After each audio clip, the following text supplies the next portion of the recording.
Assalamualaikum warahmatullahi wabarakatuh. Perkenalkan, nama saya Zarni Brosakim dari kelas 11 IPA 4. Kali ini saya akan membahas soal latihan 5.1 mengenai materi asam basa. Langsung saja kita lanjut ke nomor 1 dengan soal bagaimana Anda dapat mengenali suatu larutan bersifat asam atau basa. Nah, gimana caranya kita bisa tahu larutan itu bersifat asam atau basa? Menurut saya tuh dengan menggunakan suatu alat yang dapat membedakan yang asam atau basa atau yang biasa disebut sebagai indikator. Nah, dengan indikator ini kita bisa spesifik mengetahui larutan itu asam atau basa. Dan yang kedua A, yaitu apa yang dimaksud dengan indikator asam basa. Indikator asam basa merupakan suatu bahan atau alat yang dapat menentukan sifat asam atau basa di dalam suatu larutan. Dan yang kedua, persyaratan suatu zat dapat digunakan sebagai indikator asam basa. Nah, persyaratan suatu zatnya yaitu dapat digunakan sebagai indikator yaitu dengan memiliki warna yang berbeda ketika dimasukkan ke dalam larutan asam lalu ke larutan basa. Dan soal nomor 3, berikan 5 contoh bahan alami yang dapat digunakan sebagai indikator asam basa. Bahan alaminya yang pertama ada kol ungu, daun pandan, bunga kertas, kembang sepatu, dan yang terakhir kunyit. Yang nomor 4, jelaskan yang dimaksud asam dan basa menurut teori Arrhenius serta berikan contohnya. Yang dimaksud asam merupakan zat yang dimasukkan ke dalam air yang menghasilkan ion H+. Contohnya HCl yang bereaksi menjadi H+ sama Cl-. Nah, di sini HCl bereaksi menghasilkan ion H positif sehingga bisa disebut sebagai asam. Dan yang kedua, menurut teori Arrhenius, basa merupakan suatu zat yang dimasukkan ke dalam air yang menghasilkan ion OH-. Contohnya NaOH yang bereaksi menjadi Na+ dan OH-. Nah, di sini NaOH menghasilkan ion OH negatif. Dan yang kelima, lanjut soal yang kelima, tuliskan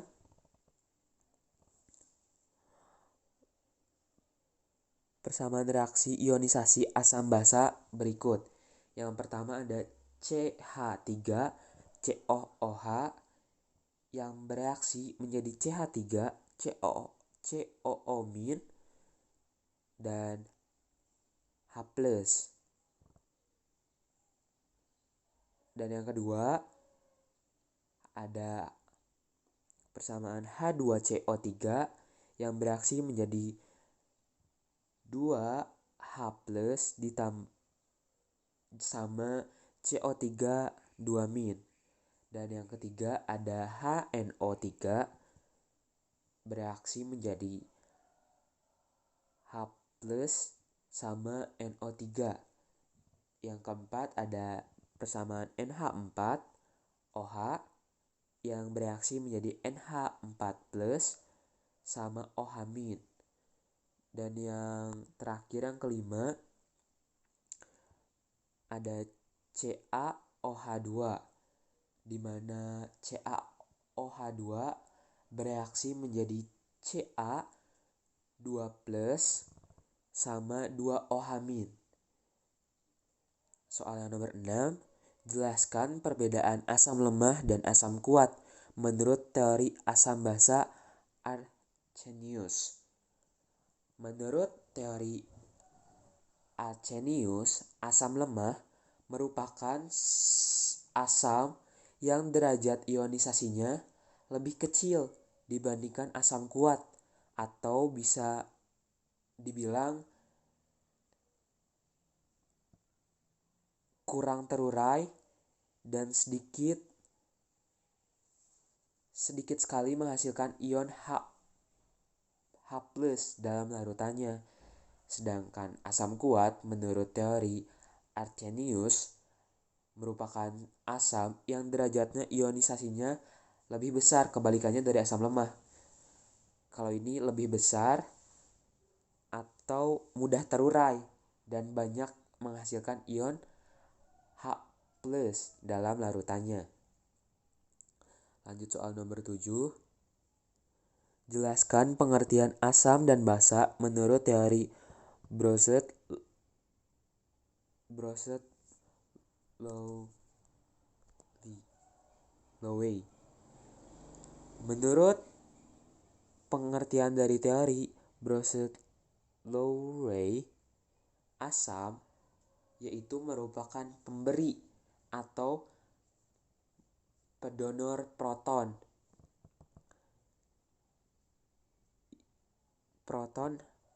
H+. Berarti menurut teori ini asam itu sebagai pemberi atau yang melepaskan protonnya, dan sedangkan basanya menurut teori Brozet-Lowey merupakan penerima atau akseptor proton ion H+, di mana berarti basa ini yang menerima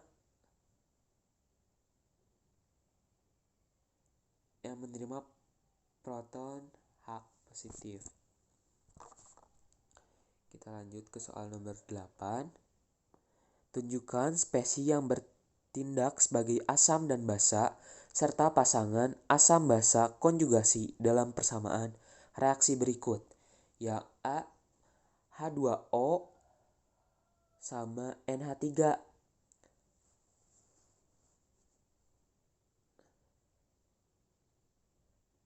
Saling berkebalikan, H2O menjadi NH4 positif sama OH-, di mana H2O ini bersifat asam dan NH3 ini bersifat basa. Lalu bereaksi menjadi NH4 yang bersifat asam konjugasi dan OH- bersifat basa konjugasi. Maka dari itu spesinya H2O menjadi OH- di mana asam jadi basa konjugasi. Sedangkan NH3 yang bersifat basa dan EH4 positif atau asam konjugasi bereaksi menjadi basa yang spesinya menjadi asam konjugasi. Dan yang B yaitu ada H2PO4- sama H2O saling berkebalikan menjadi H3PO4 sama OH-, di mana H2PO4- ini bersifat asam yang berspesi menjadi H3PO4 yang bersifat asam konjugasi. Sedangkan H2O yang bersifat basa berspesi menjadi OH- yang bersifat basa konjugasi. Lanjut soal yang C, ada persamaan HPO4 2- sama H2O yang saling berkebalikan menjadi PO4 3- sama H3O+, di mana HPO4 2- ini bersifat asam sehingga berspesi menjadi PO4 3-, di mana asam berspesi menjadi basa konjugasi. Sedangkan H2O yang bersifat basa dan H3O+ yang bersifat asam konjugasi berspesi dari basa menjadi asam konjugasi. Dan soal yang keempat ada HCN, H2O saling berkebalikan menjadi menghasilkan CN- dan H3O+, di mana HCN ini bersifat asam yang berspesi menjadi CN- yang bersifat basa konjugasi. Sedangkan H2O yang bersifat basa berspesi menjadi H3O+ yang bersifat asam konjugasi. Dan soal yang terakhir ada NH3 dan NH3 juga sama yang saling berkebalikan menjadi NH4+ dan NH2-, di mana NH3 ini bersifat basa yang berspesi menjadi NH4+ menjadi asam konjugasi. Lalu NH3 ini bersifat asam. Kebalikannya yang berspesi menjadi NH2- yang bersifat basa konjugasi. Lanjut soal nomor 9. Jelaskan pengertian asam basa menurut teori G.N. Lewis dan berikan sebuah contohnya, di mana teori asam basa menurut teori G.N. Lewis ini memberikan pengertian untuk asam, yaitu sebuah penerima atau akseptor dari pasangan elektron. Sedangkan pengertian dari basanya sendiri menurut teori G.N. Lewis ini yaitu sebagai pemberi atau donor pasangan elektron. Sebagai contoh, di sini saya membuat persamaan NH3 sama BF3 yang bereaksi menjadi NH3BF3. Nah, pada persamaan yang sudah direaksikan itu, basa asam NH3 memberikan pasangan elektronnya secara bebas ke BF3 yang tidak oktet. Kita lanjut ke soal nomor 10. Jelaskan kelebihan teori asam basa Arrhenius, Brønted-Lowry, dan G.N. Lewis, di mana menurut teori yang pertama yaitu Arrhenius, kelebihan dari teori ini yaitu mampu menjelaskan proses netralisasi lebih baik dibandingkan teori-teori sebelumnya. Sedangkan menurut teori Brøsted-Lowry, kelebihan ini di mana dapat menjelaskan basa yang tidak memiliki ion OH- dan tidak terbatas pada reaksi air. Dan yang terakhir, menurut teori Lewis, teori ini dapat menjelaskan reaksi asam basa dalam pelarut air, pelarut selain air, bahkan tanpa pelarut lainnya. Dan masuk ke nomor 11, jelaskan sifat asam dan basa dan tentukan pula pasangan asam basa konjugasi dari larutan berikut. Dengan yang persamaan pertama yaitu CH3COOH sama H2O yang saling berkebalikan menjadi CH3COO- dan H3O+, di mana CH3COH ini bersifat asam sehingga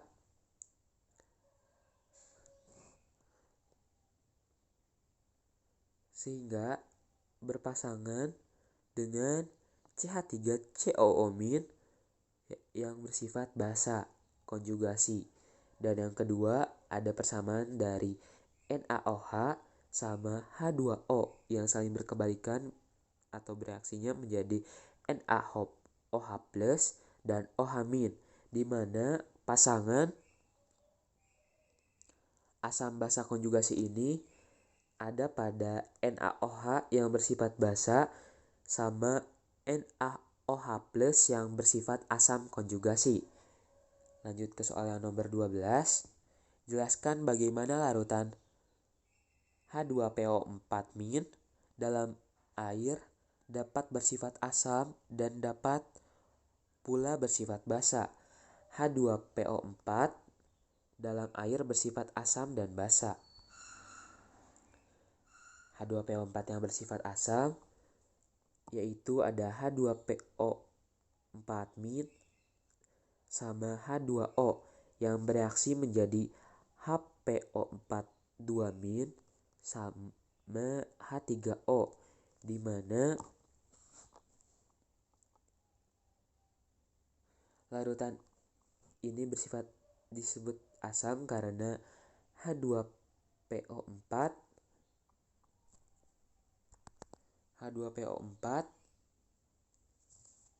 yang menghasilkan HPO4 2- di mana asam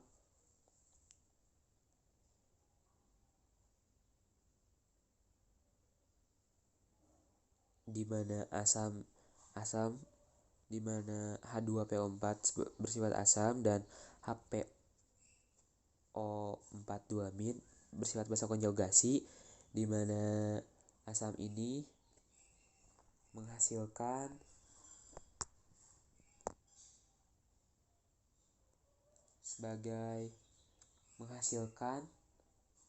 ion H+ dan yang bersifat basa H2PO4- dan H2O yang bereaksi sebagai H3PO4 dan OH-. Nah, reaksi di sini yang bersifat bisa dikatakan basanya karena H2PO4- ini yang bersifat basa dan H3PO4 yang bersifat asam konjugasi karena zat yang dimasukkan ke dalam airnya bersifat OH-. Dan nomor 13 dengan soal perhatikan reaksi yang terjadi pada ion bikarbonat berikut dan tentukan pasangan asam basa konjugasi pada reaksi di atas. Dengan persamaan yang pertama yaitu ada CO3- dan H2O yang saling reaksi berkebalikan menjadi CO3 2- dan H3O+, di mana HCO3- ini bersifat asam dan berpasangan dengan CO3 2- yang bersifat basa konjugasi. Dan H2O yang bersifat basa berpasangan dengan H3O+ yang bersifat asam konjugasi karena menerima satu ion H+. Sedangkan yang tadi memberikan satu ion H+ juga. Pasangan konjugasinya ada HCO3- dan CO3 2-. Dan persamaan yang kedua ada HCO3- dan H2O yang reaksi berkebalikan menjadi H2CO3 dan OH-, di mana HCO3- ini bersifat basa sehingga menerima satu ion H+ dari H2CO3 yang bersifat asam konjugasi. Sedangkan H2O bersifat asam memberikan satu ion H+ kepada OH- yang bersifat basa konjugasi. Nomor 14, konsep asam basa menurut Lewis dapat digunakan untuk menjelaskan reaksi asam basa yang terjadi pada persamaan CO2 dan H2O yang saling bereaksi kebalikan H2CO3. Dari asam Lewis bisa ilustrasikan seperti ini. Sedangkan yang bahasanya ini. Sedangkan yang bahasanya ini. Dan lanjut soal nomor 15. Jelaskan kelemahan dari konsep asam basa Brownstedt-Lowry, di mana kelemahan dari konsep ini kenapa bisa dibilang menjadi kelemahan? Karena pada konsep asam basa Brownstedt-Lowry, konsep ini tidak dapat menjelaskan sifat asam dan basa pada reaksi yang tidak melibatkan proton H+. Mungkin itu saja pembahasan dari saya mengenai latihan soal 5.1 mengenai materi asam basa. Mohon maaf bila ada kekurangan atau kesalahan kata. Wabillahi taufiq wal hidayah. Wassalamualaikum warahmatullahi wabarakatuh.